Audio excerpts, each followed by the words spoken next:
नंदो खां ख़बर शामिल कयूं पिया। ग़ुलाम हैदर बुलेदी जे रिपोर्ट मुताबिक़ नंदो लॻे ॾेर जो भाॼे सां लॼा लुट।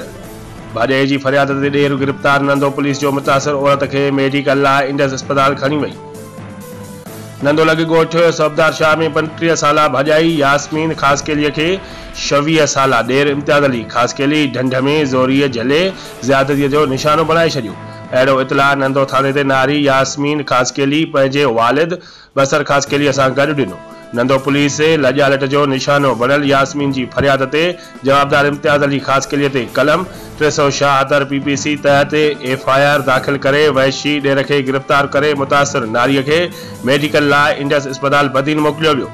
होॾां मुतासिर नारी यास्मीन ख़ासकेली मीडिया खे ॿुधायो त रमज़ान शरीफ़ जे पहिरें रोज़े ते आउं ॻोठ जे भरिसां ढंढ ते बोराड़ी शाननि वयसि त जवाबदार इम्तियाज़ अली जेको मुंहिंजो ॾेर आहे पोयां अची मूं ते तशदुद करे मूंसां ज़ोरी ज़ना करे फरार थी वई।